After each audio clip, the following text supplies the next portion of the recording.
Good afternoon to you. It is morning here, but I know it's afternoon where you are. And I just want to say I am so happy to be here with you to talk about one of my favorite topics. And we will get started right away from digital divide to frontier dividend, intergenerational AI for inclusive recovery. Picture a 75-year-old grandmother in rural Kenya who's never owned a computer. Now picture her 16-year-old granddaughter who learned to code on a borrowed smartphone. Conventional wisdom says one is being left behind by technology while the other races ahead. But when these two work together, when the grandmother's decades of community knowledge meets her granddaughter's digital fluency, they create innovations that neither Silicon Valley nor Shenzhen have imagined. This isn't a heartwarming anecdote. This is a £2 trillion opportunity that most of the entrepreneurial world is completely missing. I hope I've gotten your attention, but if I haven't, let me give you some of the raw numbers. 2 billion adults over 60 will inhabit the planet by 2030, representing 40% of global wealth and unprecedented market power. And I've talked about this at several different conferences and different places, so this isn't new. What is new, though, is looking at the 2 billion people under 25 at the same time. These are digital natives entering the workforce, driving technological innovation, also at an unprecedented speed. So the market opportunity is 2 trillion. The untapped value in designing AI solutions that bridge both of these generations. Most organizations see these as separate markets. Visionary entrepreneurs see this as the intersection of the greatest opportunity of our generation. And so stay with me as I talk more about the economic imperative and why this matters so much. The cost of doing nothing. The UK alone loses 63 billion annually to digital skills shortages, skills they can't fill. Globally, businesses are hemorrhaging productivity because they haven't cracked intergenerational technology transfer. Meanwhile, the global AI market races towards 4.8 trillion by 2033, yet fewer than 5% of AI startups designed for intergenerational use. And I'll give you some specific examples of how it can be done. Let's talk a little bit about the silver economy. Older adults control 40% of global wealth, and Gen Z will compromise 30% of the workforce by 2030. The question isn't whether these generations will interact, it's whether your innovations will facilitate it. This isn't corporate social responsibility. I want to be very clear. This is the ability to capture market share that currently is not even being looked at. So let's talk a little bit about the research, and I'm going to start with Microsoft. Microsoft is redefining firms and the workplace. They're talking about a frontier firm, so that will be reshaping work, but who gets to be a part of it is the real question. So let's look at it. Microsoft 2025 Work Trend Index, and you can go look it up. It's available free, reveals a new organizational model emerging, one that could redefine the future of work for everyone, or, and this is key for us, and this is why I work so hard on this, or leave many behind. And it is true that AI is moving so fast that many people can't keep up.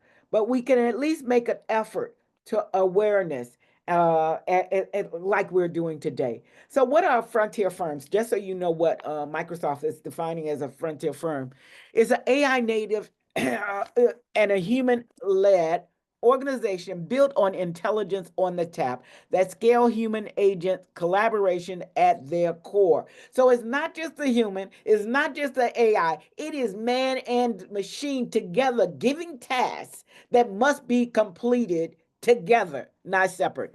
So and it embeds AI strategy. AI isn't just a tool, is woven into the workflows, structure, and strategic decision making. I gave a presentation earlier today on how the curriculum, the academic curriculum, needs to stop looking as it does currently as AI as an elective or an add-in, but to embed more AI throughout the entire curriculum so that the students could get more practice, more awareness, and be more productive when they get to the workforce.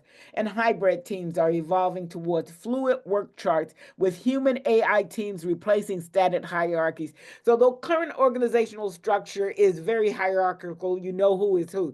What they're saying is it is not just going to be the person on the work floor. It is going to be the person and the AI that is the AI agent that is facilitating to help get those tasks, help get the work done. So they're looking at work charts, not org charts. And that's a very key and big difference, that they're not separating the human and the AI together. So now I got so excited. Let me go back to my notes. The research from the International Workplace Group says that every entrepreneur should rethink their strategy. And why? Their research shows that 82% of senior directors say AI innovations introduced by younger colleagues have unlocked new business opportunities. 59% of younger employees are actively coaching older colleagues on AI tools, with 80% of senior directors reporting this support allows them to focus on higher value tasks. So, yes, the AI is doing more of the work, but it's doing the lower end work, and some of the other intellectual work is being done by the human. Workers using AI save an average of 55 minutes per day, nearly an extra working day. So, what does this mean? This intergenerational collaboration isn't just nice, it's driving measurable business results, as we have just seen. Let me give you another example of another piece of research that has been done. Inside the MIT Media's lab, they co-designed, not condescended, with their with older people to help design a better MemPal, an AI wearable assistant, co-designed with older adults to help those with memory challenges.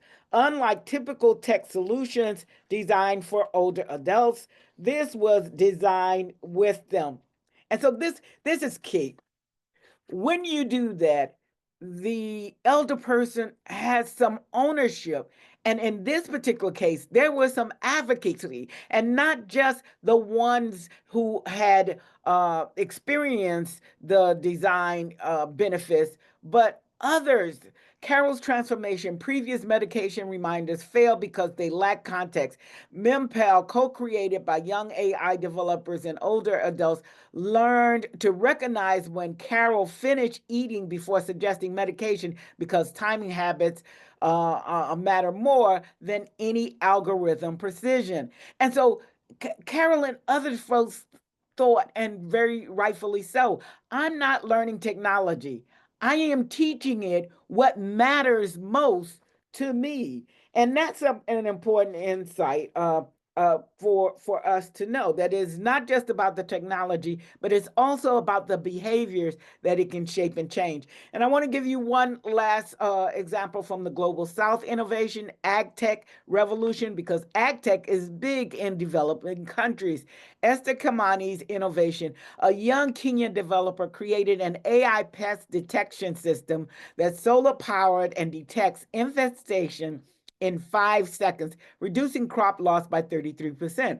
But it works because it incorporates the elder farmer's generational knowledge of pest patterns. So the Plant Village New Rule, that's the name of the app, app now serves 10 million farmers across Africa, delivering 30% yield increases by combining youth's technology prowess with elders' wisdom about local agricultural conditions and traditional farming practices. So, the pattern: technology that respects experiential knowledge doesn't just work better, it scales faster and generates more value to communities. This is reciprocal innovation, not technological colonialism. And that is key. That's the elephant in the room, because the critical question is, who benefits?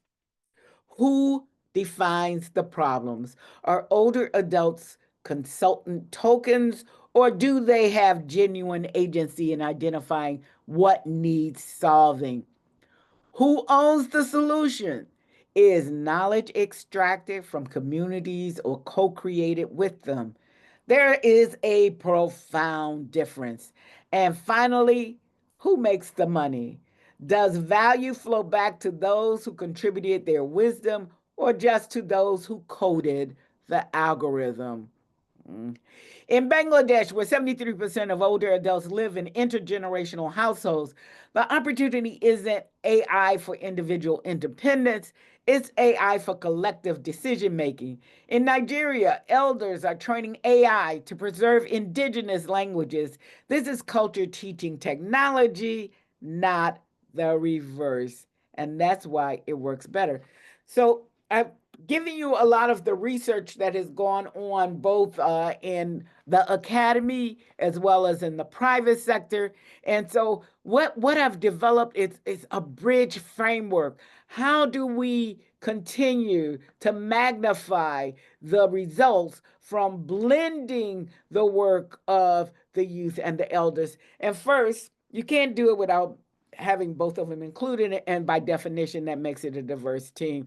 But also it's diversity of thought, it's diversity of experience, a lot of diversity is included when you say intergenerational diversity. Respect experiential knowledge. Some of those elders in the village may not understand the technology, but they know when their crops are ready and they can give you that knowledge. The same thing with a 40-year-old nurse. She might not understand the technology, but she knows the behavior and she can help you inform the technology. So we have to respect the experiential knowledge, integrate across generations. And I've been talking about the youth and the elders, but there's several generations in between. So you don't want to leave any of them behind, because the more you have, the more and the better the product, the services is going to be, because again, you have more diversity of thought, diversity of intellect, diversity of perspective.